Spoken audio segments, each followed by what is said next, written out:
नमस्कार। आज के इस खास विश्लेषण में हम एक बहुत ही दिलचस्प और कह सकते हैं कि एक बेहद शक्तिशाली विरोधाभास को डिकोड करने वाले हैं।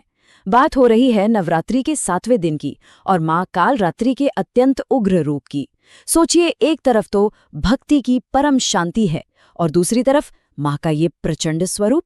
तो चलिए बिना देर किए गहराई में उतरते हैं। हम माँ कालरात्रि की पौराणिक कथा, ध्यान के रहस्य और पारंपरिक पूजा विधान को समझेंगे और ये भी जानेंगे कि कैसे एक विनाशकारी रूप असल में हमारा सबसे बड़ा रक्षक बन सकता है। अब जरा इस विरोधाभास को ध्यान से देखिए। एक तरफ माता का वो रूप है जिसे हम कालरात्रि कहते हैं, घने अंधेरे जैसा एकदम काला रंग, बिखरे हुए बाल, सांसों से निकलती हुई आग और हाथों में लोहे का वो कांटेदार अस्त्र। मतलब ये रूप किसी को भी डराने के लिए काफी है ना? लेकिन जरा रुकिए, इसी डरावने रूप के साथ अगर आप ध्यान दें तो माता के दो हाथ अभय और वर मुद्रा में हैं। इसे उनका शुभंकरी रूप कहा जाता है। यह हमें साफ साफ बताता है कि उनका ये उग्र रूप विनाश के लिए नहीं है, बल्कि अपने भक्तों को पूरी तरह से भयमुक्त करने और उन्हें आशीर्वाद देने के लिए है। लेकिन सवाल ये है कि आखिर इतनी भयानक रूप की जरूरत ही क्यों पड़ी? इसे समझने के लिए हमें उस पौराणिक कथा में चलना होगा जहां दांव सच में बहुत ऊंचे थे। शुंभ और निशुंभ की सेना में एक राक्षस था, रक्तबीज। उसे ब्रह्मा जी से अमरता का एक बड़ा ही अजीब और खतरनाक वरदान मिला था। वरदान ये था कि उसके शरीर से खून की एक भी बूंद जैसे ही धरती पर गिरेगी, बिल्कुल वैसा ही एक नया राक्षस तुरंत पैदा हो जाएगा। अब आप ही सोचिए, जब दुश्मन हर प्रहार के साथ लगातार दुगुना चौगुना होता जा रहा हो, तो उसे हराने के लिए किसी आम हथियार की नहीं, बल्कि एक सर्वोच्च और एकदम अकल्पनीय शक्ति की जरूरत थी। और बस यहीं इस महाकाव्य का सबसे बड़ा मोड़ आता है। जब हर वार के साथ राक्षस और भी ज्यादा बढ़ते जा रहे थे, तब अपार ऊर्जा के संचार से माँ दुर्गा ने माँ कालरात्रि का निर्माण किया। उनका सिर्फ एक ही लक्ष्य था, उस गुणा होते हुए राक्षसी खून को धरती पर गिरने से रोकना। माँ कालरात्रि ने अपनी कटार से प्रहार किया और बिना एक भी बूंद नीचे गिरे रक्तबीज का सारा खून पी लिया। असंभव से दिखने वाले उस आतंक का ये कितना शानदार और अचूक अंत था।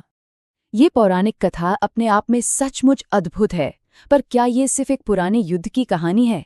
जी नहीं, बिल्कुल नहीं। असली सवाल तो ये है कि इस 7वें दिन का गहरा आध्यात्मिक रहस्य क्या है। चलिए बाहरी युद्ध भूमि की इस ड्रामेटिक कहानी से अब हम एक बहुत ही दिलचस्प दिशा की तरफ मुड़ते हैं, जहां ये पूरी घटना असल में हम सभी के भीतर चल रही एक आध्यात्मिक यात्रा का रूपक बन जाती है। दरअसल बाहर का वो युद्ध हमारी आंतरिक यात्रा का ही एक आईना है। नवरात्रि के 7वें दिन हमारा ध्यान सहस्रार चक्र पर केंद्रित होता है, जो हमारे मन की सबसे शुद्ध अवस्था है। अब इसे ऐसे समझिए, जैसे रक्तबीज का खून लगातार गुणा हो रहा था ना, बिल्कुल वैसे ही हमारे दिमाग में चिंताएं, डर और नेगेटिव विचार लगातार मल्टीप्लाई होते रहते हैं। जब हम इन नकारात्मक विचारों की आंतरिक सफाई करते हैं, तभी हमारे अंदर के वो अज्ञानता वाले राक्षस हारते हैं। और इसका नतीजा क्या होता है? ब्रह्मांड की सिद्धियों की प्राप्ति और हमारे अंदर के अंधेरे का पूरी तरह से खात्मा।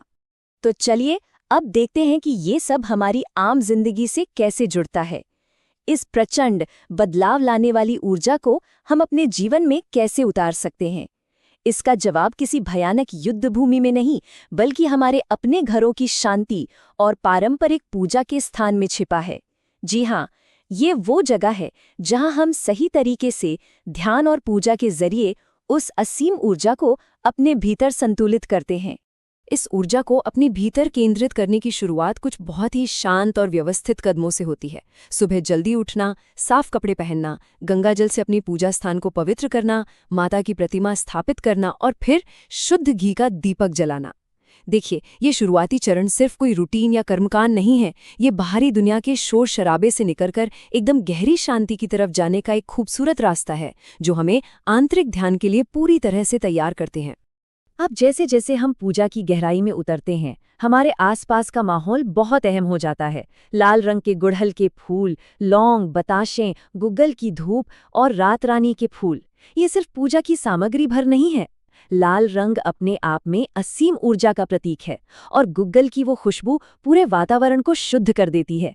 सच कहूं तो ये रंग और ये खुशबुएं हमारी इंद्रियों को एकाग्र करने में मदद करती हैं और हमारी भक्ति के अनुभव को कई गुना ज्यादा गहरा बना देती हैं। और हाँ, इन सभी सामग्रियों के बीच एक बहुत ही साधारण सी चीज का असाधारण महत्व है, और वो है गुड़। माँ कालरात्रि को गुड़ या उससे बनी मिठाइयों का भोग सबसे ज्यादा पसंद है। अब जरा सोचकर देखिए, माता का रूप इतना उग्र और प्रचंड है, लेकिन उनका सबसे प्रिय भोग इतना मीठा और एकदम सादा है। ये मिठास उनके भयानक रूप के साथ एक बहुत ही सुंदर सा कॉन्ट्रास्ट बनाती है। ये हमें सिखाती है कि हमारी परिस्थितियां चाहे कितनी भी भीषण क्यों ना हो, जीवन में सरलता और मिठास की जगह हमेशा बनी रहनी चाहिए। अब आते हैं अनुष्ठान के समापन पर, जो उतना ही जरूरी है। माता को पवित्र चीजें और गुड़ अर्पित करने के बाद आरती की जाती है और उनकी कथा सुनी जाती है। आप दुर्गा चालीसा या सप्तशती का पाठ भी कर सकते हैं। और यहाँ एक खास बात, मंत्रों के जाप के लिए लाल चंदन की माला का उपयोग किया जाता है। ये लाल चंदन की माला मन को भटकने से रोकती है। ये उस असीम ऊर्जा को गहरे ध्यान में बांधने और अपने भीतर की गहराइयों में उतरने का एक बेहद शक्तिशाली टूल है। और हमारे उस गहरे ध्यान का केंद्र बिंदु होता है ये खास मंत्र, ओम देवी कालरात्र्याय नमः। ध्यान रहे, ये सिर्फ कुछ शब्द नहीं है। जब हम इस मंत्र का जाप पूरी श्रद्धा और एकाग्रता के साथ करते हैं, तो ये पक्का करता है कि जिस तरह पौराणिक कथा में उन राक्षसों का नाश हुआ था, बिल्कुल वैसे ही ये मंत्र हमारे भीतर छिपे अज्ञान, डर और अंधकार को जड़ से मिटा दे। ये सही मायनों में हमारी संपूर्ण आंतरिक सफाई की प्रक्रिया है। चलिए, आज के इस विश्लेषण का समापन हम इस बेहद शक्तिशाली श्लोक के साथ करते हैं। या देवी सर्वभूतेषु माँ कालरात्रि रूपेण संस्थिता, नमस्तस्यै नमस्तस्यै नमस्तस्यै नमो नमः। इसका अर्थ है कि जो देवी सभी प्राणियों में माँ कालरात्रि के रूप में विराजमान है, उन्हें हमारा बार बार नमस्कार है। सच्ची भक्ति और हमारा केंद्रित ध्यान ये तय करते हैं कि हमारे मन की सबसे जिद्दी बुराइयों और चिंताओं पर भी अच्छाई की जीत निश्चित है, चाहे वो बाहर की दुनिया के राक्षस हों या हमारे मन के भीतर के उलझे हुए विचार। माता की यह ऊर्जा हर अंधकार को मिटाने में पूरी तरह सक्षम है। अपनी खुद की आंतरिक बुराइयों का सामना करने के लिए उसी प्रचंड ऊर्जा को अपने भीतर जगाना ही इस पूरी यात्रा का असली सार है। इस विश्लेषण में हमारे साथ बने रहने के लिए आपका बहुत